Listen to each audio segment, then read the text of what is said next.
அனைவருக்கும் நமஸ்காரம். அடியேன் கிருஷ்ணவேணி. ஒவ்வொரு பயிற்சி நம்ம மிக சிறப்பாக பார்த்துட்ருக்கோம். குருமகா பயிற்சியை சிறப்பான பலாபலன்கள் பரிகாரத்துடன் பார்த்தோம்.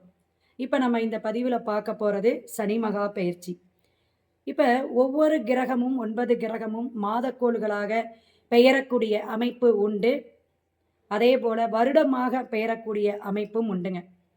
இந்த விதத்தில் நம்ம இப்போ பார்க்க போகிறது சனி மகா பெயர்ச்சி. சனி பகவான் அப்படிங்கிறது காலதேவனுக்கு 10-11க்கு உரியவர்.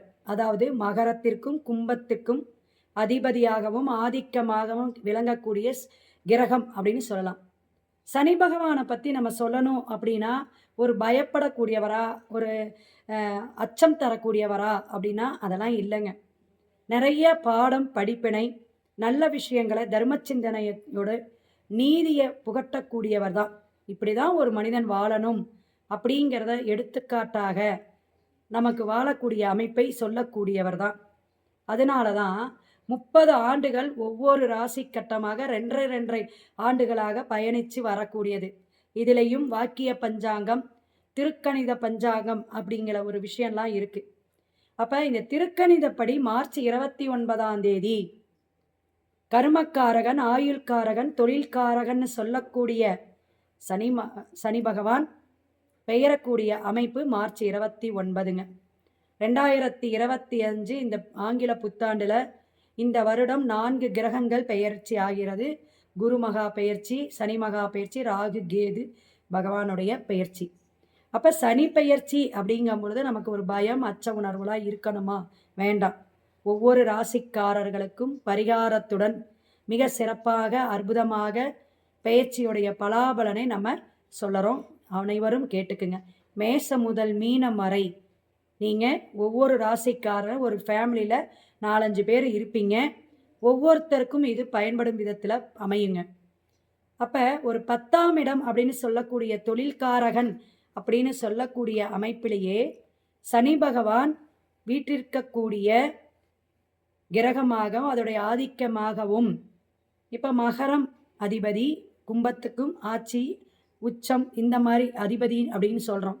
சனி பகவானுடைய உச்சம் அப்படிங்கக்கூடிய அமைப்பு எங்கன்னா துலாம்லங்க. காலதேவனுக்கு 7ஆம் பாவகம்னு சொல்லக்கூடிய இடத்துல அவர் உச்சம் பெறுகிறார். இப்படி பெறக்கூடிய அமைப்பு நமக்கு என்னென்ன பலாபலனை தரும், பயத்தை கொடுக்குமா அப்படிங்கிறதெல்லாம் நீங்கள் யோசிக்கணும். அப்போ சனி பகவான் என்ன ஒரு விஷயத்தை கொடுப்பார் அப்படின்னு கேட்டிங்கன்னா நல்ல மாற்றத்தை கொடுப்பார். என்னென்ன எதிர்பார்த்துட்டு இருந்தீங்களோ அந்த எதிர்பார்க்கக்கூடிய காரியங்களாக சித்திய பண்ணுவார் அப்படிங்கிறத தெரிஞ்சுக்கலாம். அப்போ ஜென்ம சனி, குடும்பச்சனி, வாக்குச்சனி, அதே போல் முயற்சி பாவகத்தில் போகக்கூடிய சனி, 7 நாட்டு சனி, விரயச்சனி, அர்த்தமாஸ்த சனி, 12ஆம் பாகம் இருக்கக்கூடிய விரயச்சனி, அதே போல் பாதச்சனி, இப்படியெல்லாம் சனி பகவான் ஒவ்வொரு பாவகமாக அமரக்கூடிய விஷயத்துக்கு உண்டு. இது பொதுவாக எல்லா சனி பகவானும் எல்லா பாவகத்துக்கும் எப்படியெல்லாம் அமர்றார் அப்படிங்கிறத தொடர்ந்து நீங்கள் ஷேர் பண்ணி லைக் பண்ணி இந்த வீடியோவை தொடர்ந்து ஒவ்வொரு ராசிக்காரர்களும் நம்மளுடைய பலாபலனை தெரிஞ்சுக்கலாம் பரிகாரத்துடன். சிவாய நம. துலாம் ராசி நேயர்களுக்கு சனி பெயர்ச்சி எப்படி இருக்கும் அப்படிங்கிறத பார்ப்போம். எடுத்தோம் கவுத்தோம், வேகமாக இருக்கணும். பல விஷயங்கள் நமக்கு கிடைக்கணும். இந்த ஆர்வம் அப்படின்னா யாருக்குன்னா துலாமுக்கு தாங்க. அதே போல் எதையும் அளந்து பேசணும். இவங்கக்கிட்ட இப்படி தான் நடந்துக்கணும். அந்த கேர்ஃபுல் யாருக்குன்னா துலா ராசி லக்னக்காரங்களுக்கு இயற்கையிலே உண்டுங்க. ஏன்னா காலதேவனுக்கு 7ஆம் பாவகம் சுவாதி நட்சத்திரம், சித்திரை சுவாதி விசாக நட்சத்திரம் பயணிக்கக்கூடிய துளாராசிக்காரர்களுக்கு சனி பெயர்ச்சி எப்படின்னா ரோக சனியாக வரார். 6ஆம் இடத்துக்கு வரக்கூடிய சனி பகவான், மீனத்தில் வரக்கூடிய சனி பகவான் உங்களுடைய 4ஆம் இடம், 5ஆம் இடம். 4 அப்படிங்கிறது வண்டி வாகனம், 5ங்கிறது பூர்வீகத்தை சொல்லக்கூடிய இடம், பாவகம். இதற்கு உரிய சனி பகவான் மகரத்துக்கும் கும்பத்துக்கும் உரிய சனி பகவான் துலா ராசிக்கு 6ஆம் இடத்துக்கு போகிறார். அப்போ உங்களுடைய கடன் தொந்தரவு கஷ்டமெல்லாம் நீங்கக்கூடிய, சனி போய் அமரக்கூடிய இடம் குருவுடைய இடம். அப்போ குரு ஆதிக்கமாக உங்களுடைய பாவச் செயல்கள், உங்களுடைய கஷ்டங்கள் நீங்குதுன்னு புரிஞ்சுக்கோங்க. கொடுக்கக்கூடிய இடம் பார்வைக்கு தான். அப்போ உங்களுடைய இடத்துக்கு 12ஆம் பாவகத்தை தான் அவர் பார்க்குறார். சில தூக்கம் இருக்காதுங்க. மன உளைச்சல், அலைச்சல்கள் இருக்கும். பயணம் சார்ந்த பிரச்சனைகள் ஏற்படும். அயல்நாட்டில் இருக்கிறவங்க உள்நாட்டுக்கு வரக்கூடிய அமைப்பு உண்டு. உள்நாட்டில் இருக்கிறவங்க வெளிநாட்டுக்கு போகக்கூடிய வாய்ப்புகள் உண்டு. கடன் தொந்தரவுலேருந்து நீங்கக்கூடிய காலகட்டமாக துலாம் ராசி நேயர்களுக்கு இருக்கு. எதையுமே சட்டுன்னு முடிவெடுக்கக்கூடிய விஷயங்கள் இனி வர காலகட்டத்துக்கு உண்டு. திருமண யோகம் உண்டு. இந்த சனி பகவான் உங்களுக்கு திருமணத்தை கொடுக்கக்கூடிய விஷயமா இருக்கும். குழந்தை பாக்கியம் இல்லாதவங்களுக்கு குழந்தை பாக்கியம், லவ் மேரேஜ் பண்ணக்கூடியவங்களுக்கு அது ஒரு வாய்ப்பை கொடுக்கும். 2ஆம் தாரத்துக்காக வெயிட் பண்ணிக்கிட்டே இருக்காங்க. இந்த சனிப்பெயர்ச்சி நமக்கு இதிலையாவது கொடுப்பாரானா கொடுப்பார். ஏன்னா குரு பார்க்குறார். ஏம்மா இதெல்லாம் சொல்கிறீங்கன்னு உங்களுக்கு யோசனை வரும். மிதுனத்துக்கு உபயத்தில் சனி, ரெண்டுமே சனி பகவான் குரு பகவான் உபயத்துக்கு போகிறார் மிதுனத்துக்கு. அப்போ உபயராசியிலிருந்து உங்களுக்கு 5ஆம் பார்வையாக பார்க்கனால புதிய வரவு உண்டு. திருமணம் சுபகாரியங்கள் உண்டு. முயற்சி எடுங்க, தப்பவே தப்பாது.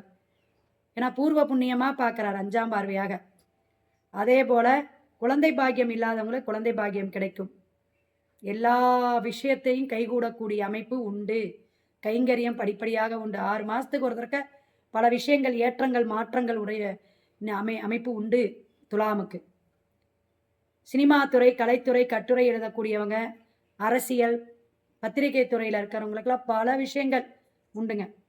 எல்லாமே நல்ல ஒரு பெயர் உண்டு, புகழ் உண்டு. பயப்பட வேண்டாம். ஒவ்வொரு காலகட்டமும் பல மாற்றத்தை பார்ப்பீங்க. வெளிநாடு யோகமெல்லாம் உண்டு.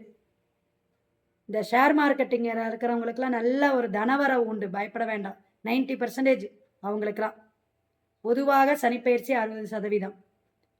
அப்போ துளாராசி நேயர்கள் எடுத்த காரியமெல்லாம் ஜெயமாக இருக்கக்கூடிய காலகட்டங்கள்.